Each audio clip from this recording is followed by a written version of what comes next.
بسم اللہ الرحمن الرحیم۔ امن ٹی وی کے تمام دیکھنے اور سننے والوں کو السلام علیکم۔ آج ہم بات کریں گے کہ آئی ایم ایف کیا ہے اور آئی ایم ایف کا بنانے کا مقصد کیا ہے اور آئی ایم ایف دنیا میں کس طرح کام کرتی ہے۔ جب دوسری جنگ عظیم ہوئی دنیا کے اندر تو ہر طرف تباہی پھیل گئی۔ دنیا کے بہت سارے ممالک جو ہیں ان کے اندر فیکٹریاں کارخانے تباہ ہو گئے اور دنیا کا معاشی نظام جو ہے وہ درہم برہم ہو گیا اور ملکوں کے اندر غربت نے ڈیرے ڈال لیے، ہر طرف بھوک اور افلاس پھیل گئی۔ تو اس کے لیے بہت سارے دنیا کے اندر جو ہے وہ غور و فکر ہونے لگی کہ کس طرح دنیا کے معاشی نظام کو ایک دفعہ پھر سے اٹھایا جائے۔ تو اس کے لیے 44 ممالک جو ہے دنیا کے، انہوں نے مل کر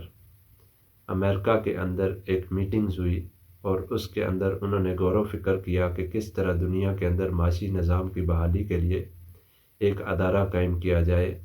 اور 1940 کے اندر آئی ایم ایف اور ورلڈ بینک، یہ دو ادارے قائم کیے گئے۔ آئی ایم ایف کا کام تھا کہ دنیا کے اندر معاشی نظام کو بحال کرنا، اور ورلڈ بینک کا کام تھا جو ملک تباہ ہو گئے ہیں ان کی اثر نو تعمیر کرنا۔ تو اس کے لیے پوری دنیا سے 183 ممبر جو ہیں 183 آئی ایم ایف کے اس پروگرام کے اندر شامل ہوئے، اور اس کے اندر یہ چیز رکھی گئی کہ جو ملک جو ہیں معاشی طور پر مضبوط ہیں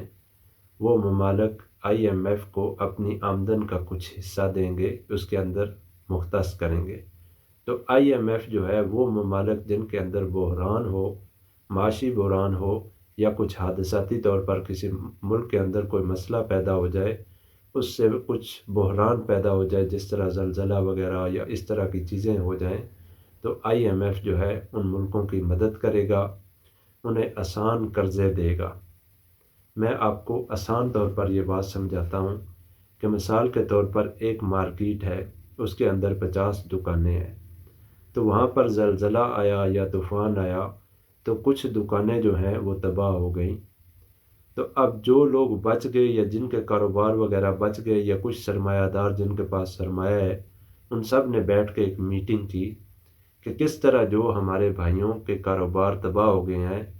ان کی مدد کی جائے اور کس طرح ان کے کاروبار کو اٹھایا جائے تاکہ ان کا چولہا جو ہے پھر سے جلنا شروع ہو جائے۔ تو انہوں نے ایک کمیٹی تشکیل دی اور اس کمیٹی نے سب نے مل کر کچھ پیسہ اکٹھا کیا اور جن بھائیوں کے کاروبار تباہ ہو گئے تھے ان کے کاروبار کو اٹھایا۔ اصل میں آئی ایم ایف کو قائم کرنے کا مقصد یہ تھا کہ جو ملک معاشی طور پر مضبوط ہے وہ آئی ایم ایف کے اندر اپنی آمدن کا کچھ حصہ جو ہے وہ جمع کروائیں، اور آئی ایم ایف جو ہے وہ دنیا کے اندر جہاں پر بھی معاشی بحران ہو یا کسی قسم کے بھی مسائل ہوں ان مسائل کا حل نکالے اور ان ملکوں کو دوبارہ ان کے پاؤں پر کھڑا کرے تاکہ ان ملکوں کے اندر سے بھوک افلاس کم ہو۔ لیکن جب وقت گزرتا گیا تو آئی ایم ایف جو ہے جو سب سے زیادہ دنیا کے اندر دوسری جنگ عظیم کے بعد افیکٹ ہوا تھا، اثر پڑا تھا، جس کے اوپر وہ امریکہ تھا اور یورپ تھا۔ تو پوری دنیا نے مل کر پیسہ اکٹھا کیا، ہر ملک اپنی، اور امریکہ اور یورپ کو اٹھایا۔ تو جب امریکہ معاشی طور پر دنیا کے اندر مضبوط ہو گیا تو سب سے زیادہ جو آئی ایم ایف کو فنڈ دینے والا ملک ہے اس وقت بھی وہ امریکہ ہے۔ تو امریکہ نے آہستہ آہستہ جو ہے آئی ایم ایف کو اپنی گرفت کے اندر کر لیا اور ورلڈ بینک کو اپنی گرفت کے اندر کر لیا، اور جہاں پر آئی ایم ایف آسان قرضے دیتا تھا پھر اس کا اچانک رخ بدل گیا اور آئی ایم ایف نے امریکہ کے اور یورپ کے ذاتی مفاد کے اوپر ممالک کو قرضے دینے شروع کر دیے۔ اس میں یہ کیا کرتے ہیں، جہاں پر امریکہ کے ذاتی مفاد ہوتے ہیں، جن ممالک کو اب مثال کے طور پر ایک ملک کے اندر معاشی بحران ہے، جب وہ آئی ایم ایف کے پاس جاتے ہیں کہ ہمیں قرضہ چاہیے، ہمارے ملک کے اندر مسائل ہیں، تو آئی ایم ایف کیا کرتا ہے، وہ دیکھتا ہے کہ اس میں امریکہ کے ذاتی مفاد کیا ہیں، تو پھر امریکہ جو ہے وہ اپنی ذاتی مفاد کے لیے آئی ایم ایف کو کہتا ہے کہ ان سے آپ یہ شرائط منوائیں۔ جو سب سے زیادہ دنیا کے اندر جو IMF جو ہے وہ شرائط رکھتا ہے، وہ کیا کرتا ہے، ایک تو قرضوں کو زیادہ سود کے اوپر دیتا ہے، یعنی کہ سود کی شرح کو بہت بڑھا دیتا ہے۔ حالانکہ اس ادارے کا جو قیام ہے وہ اس وجہ سے ہوا تھا کہ ملکوں کے معاشی نظام کو بحال کرنا ہے اور آسان قرضے دینے ہیں، جب وہ ملک اپنے پاؤں پہ کھڑے ہو جائیں تو ان سے وہ قرضہ واپس لے لینا ہے۔ تو انہوں نے کیا کیا، انہوں نے سود کے اوپر ملکوں کو پیسہ دینا شروع کر دیا، اور پھر جتنا غریب ملک ہوتا ہے اس سے اتنی شرح سود زیادہ لی جاتی ہے۔ اب امریکہ یا کوئی ترقی یافتہ ممالک جب ان سے قرضہ لیتا ہے کسی چیز کے لیے تو ان کی شرح سود بہت کم ہوتی ہے، لیکن جب کوئی غریب ملک جو ہے IMF سے قرضہ لینے جاتا ہے تو IMF کی سب سے پہلے تو طرح طرح کی شرائط ہوتی ہیں، اور سب سے پہلی شرط جو ہوتی ہے وہ ہوتی ہے سود کی شرح کو بڑھا کر قرض دیتے ہیں، اور دوسری چیز جو ہے وہ کہتے ہیں کہ اب جو ایک ملک کی اپنی نجی چیزیں ہوتی ہیں ان کی نجکاری کی جائیں، جیسا کہ کسی ملک کی کوئی سٹیل مل ہے، کسی ملک کا ایئرپورٹ ہے، ان کی ہائی ویز ہیں، تو ان کی نجکاری کرواتے ہیں، ان کو پرائیویٹائز کرواتے ہیں۔ اور تیسری چیز جو ہے وہ ملک کے اندر فحاشی، عریانی اور آزادی کو کہتے ہیں فروغ دو۔ اور پھر جو سب سے بڑی اور مین جو ان کا ہتھیار ہے وہ یہ ہے کہ ملک کے اندر ٹیکس لگاؤ،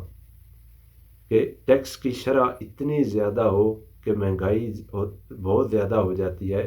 اور غریب عوام جو ہے اس کے اندر پستی چلی جاتی ہے، اور وہ ملک جو ہے باقاعدہ طور پر IMF کا ساری زندگی کے لیے محتاج بن جاتا ہے۔ مثال کے طور پر اب ایک آدمی نے آپ کو پیسے دیے سود کے اوپر، اسی لیے اسلام جو ہے وہ سودی نظام کو حرام قرار دیتا ہے، اور اللہ تعالیٰ فرماتے ہیں جس نے سود کا لین دین کیا اس نے گویا ایسے کہ میرے ساتھ جنگ کی ہے۔ تو اسلام اس لیے سودی نظام کو منع کرتا ہے کیونکہ ایک دفعہ جب سود کے اندر انسان جکڑا جائے تو وہ پھر اس کے اندر پھنستا چلا جاتا ہے۔ تو مثال کے طور پر ایک آدمی نے ایک انسان کو قرض دیا 1,00,000 کے اوپر، آپ نے مجھ کو 10,000 دینا ہے۔ اب اس نے دکان کے اندر 1,00,000 کا سامان ڈالا، اب وہ ہر مہینے جو کیا کر رہا ہے 8,000 اس کی آمدن ہے، لیکن اس نے قرض دار کو سود کتنا دینا ہے 10,000۔ تو اب کیا ہو رہا ہے، وہ اس کی جو رقم ہے اس میں سے 2,000 اور 8,000 اس کا پروفٹ اسے دے رہا ہے، اور پھر گھر کا چولہا بھی چلانا ہے تو اس کے لیے اسے اسی دکان میں سے اپنی رقم کو نکال کر گھر کا نظام بھی چلانا ہے۔ تو پھر کیا ہوتا ہے 4 5 6 مہینوں کے بعد اس کی دکان سے سٹاک ختم ہو جاتا ہے، پھر اب وہ اس آدمی کے پاس چلا جاتا ہے کہ آپ کی مہربانی ہے کہ آپ مجھے دوبارہ قرض دیں، کیونکہ اگر میری دکان بند ہو گئی تو میرا نظام جو ہے ختم ہو جائے گا۔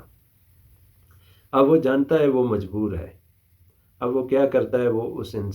اس آدمی کو کہتا ہے کہ ٹھیک ہے آپ نے قرض لینا ہے، تو اب آگے 10% تھا لیکن اس دفعہ آپ نے 12% دینا ہے۔ تو IMF بھی اسی طرح کرتا ہے، اب وہ آدمی پہلے 10% نہیں دے رہا تھا، اب وہ 12% کیسے دے گا، اب پچھلی بھی رقم ہے اگلی بھی رقم ہے، تو وہ اس طرح پھنستا چلا جاتا ہے کہ اس کے لیے زندگی جو ہے وہ جینا دوبھر ہو جاتی ہے، اس کے لیے جینا جو ہے وہ آسان نہیں رہتا۔ تو IMF اس طرح ملکوں کو قرضوں کے اندر پھنسا رہا ہے، ہر روز ملکوں کے اوپر، جس طرح آپ پاکستان کا حال دیکھ لیں